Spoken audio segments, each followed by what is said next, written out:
Welcome back to Community Design Review, where we take a look at some of this week's best designs from the Custom Magic subreddit. Our shoutout this week is Creative Cartography. It costs X and a green for a sorcery with tap X untapped lands you control. For each land tapped this way, search your library for a land of the same name, put it onto the battlefield tapped, then shuffle your library. Okay, so that's really interesting. So the X up in the mana cost and the X in the text are different. So effectively, you're paying XX and a green for this effect. So for 3 mana, you could get 1 land. For 5 mana, you could get 2 lands, and so on and so forth. Also, I really like the flavor text. Drawing maps is the easy part. Moving the mountains and forests to match your map is the tricky bit. This is interesting because it can only grab lands of the same name as lands that you tapped. If you're trying to play this in Commander, it's only going to work on basic lands, so you'll need a lot of those to make it work. And also, notably, this is not going to fix your colors of mana. It's only going to find lands that you already have. So if you already have blue, you can get more blue. But if you don't have any blue, you can't get blue. So this feels appropriate for maybe like a standard deck that is all about ramping, but doesn't necessarily care which colors of mana it has. This is a really cool design, and I love the flavor. Number 5 this week is HYLO, Titan of Time's Apathy. This appears to be a take on a white-blue version of the Theros Beyond Death Titans. So it is, of course, a 6/6 legendary creature Elder Giant. This one says, when HYLO enters the battlefield, sacrifice it unless it escaped. Okay, usually the first time you refer to a legendary creature by name, you use the full name, including the title. If there's not a lot of room in the text box, you can often forego that. You know what, let's take a look at the other 2 Titans to make sure I'm not putting my foot in my mouth. Okay, foot in mouth achieved. The other 2 Titans also use this formatting. They don't use their titles the first time. So, that's probably just because there's so much text on the card, so never mind, forget what I said. Whenever HYLO enters the battlefield or attacks, exile target non-land permanent until HYLO leaves the battlefield. This is a bit different than the other 2, because Kroxa and Uro give an effect that is just a one-time thing, so it's going to be the same each time it comes out. But with HYLO, the first time it enters the battlefield, when you cast it for white-blue from hand, it has a different effect than when you escape it, because when you're just playing it, it's about to get sacrificed, and that means that it's only going to flicker something. So it'll exile it, and then that thing will pretty much immediately come right back. Whereas when you escape it, and then it enters the battlefield, and then it starts attacking, each time it's going to exile something for as long as you control HYLO. This is cool. This feels pretty balanced. I guess it could get a little scary if you escape it and exile their 1 permanent, and then they're locked out of ever playing any permanents again until they can get rid of HYLO. But once they do get rid of HYLO, they get all their permanents back. So this does feel more fair than Uro, probably more on an appropriate power level like Kroxa was. Really cool design. Number 4 this week is the ADORN mechanic, which is on several cards. So ADORN is an ability that turns a permanent into a land with tap to add 1 mana of any color. For example, Utopia Adept costs green for a 0/1 that can tap for a colorless mana, or you can pay 1 and a green and tap it to adorn it, turning it into a land with add 1 mana of any color. So the difference between those 2 modes is sort of minimal, which is why I like this card as the base. It can already tap for mana, so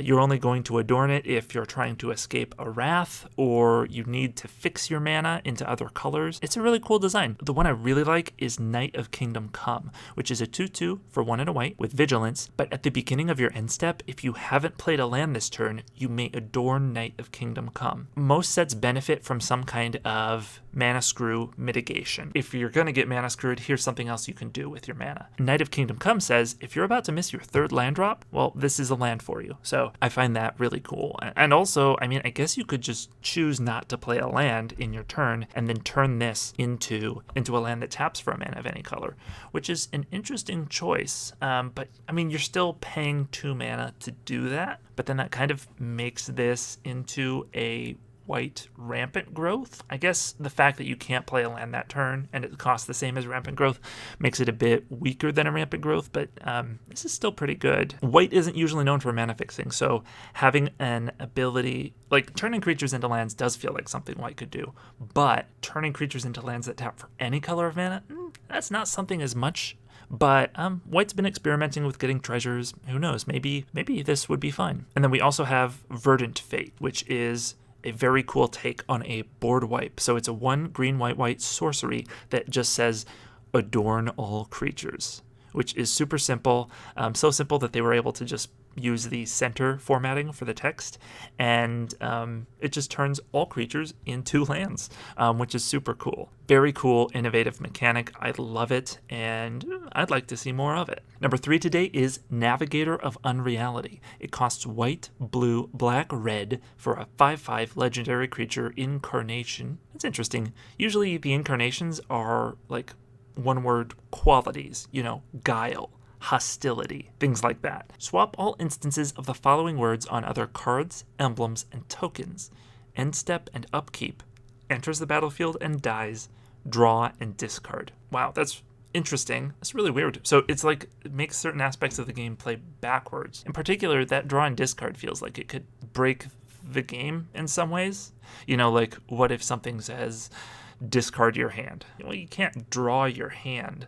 That doesn't really make sense. So would that just not happen? My guess is this is meant as a commander because it's a legendary creature. It's 4 color. Non-green is the place to be for it. I think green is the most natural. It's like, don't mess with the flow. And this is very much messing with the flow. So I feel like the colors are correct. Man, it's hard for me to think what exactly I would build this commander deck around. You know, if you have a creature that when it enters the battlefield, you draw a card. Instead, when it dies, you discard a card. That's really cool. There's got to be some fun ways to break this. And while I don't know what they are offhand, I would love to try it out. That's a really cool design.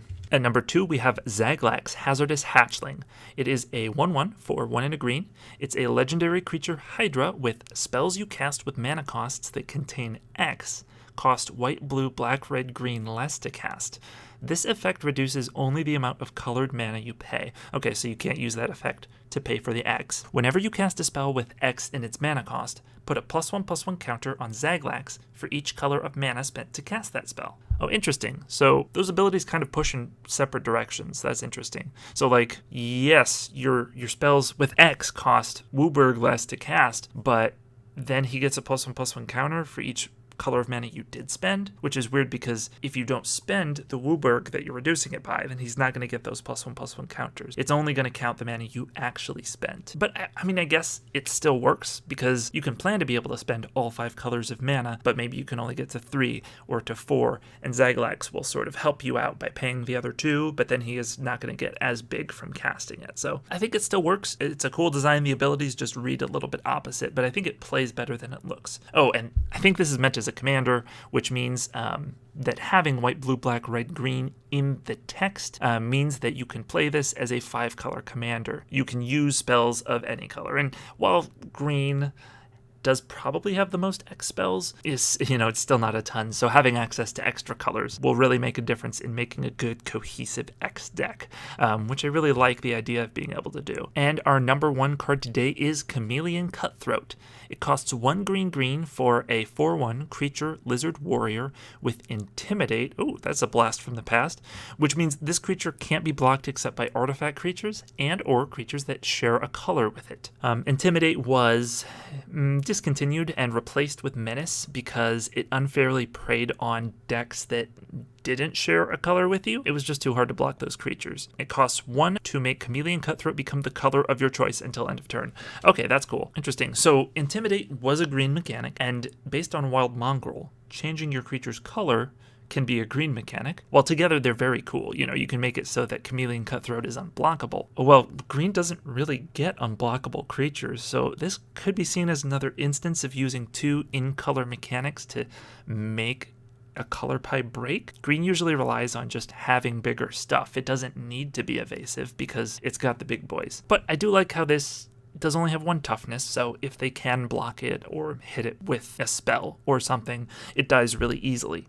But I'm not sure how I feel about the color choice here. Although the rest of it is really cool. Like, it's a chameleon, so it changes colors. And then how do you make changing colors, as in magic colors, an effective ability? Well, you give the creature Intimidate. I'm just not sure. This could also maybe be black or blue, and that might have made more sense mechanically. Oh, actually this card's unplayable.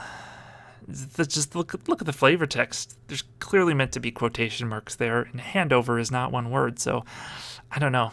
Not very good. That's all for today. Thank you so much for watching. If you liked this video, be sure to like, subscribe, and submit your own designs to the Custom Magic subreddit. We'll be back next Tuesday.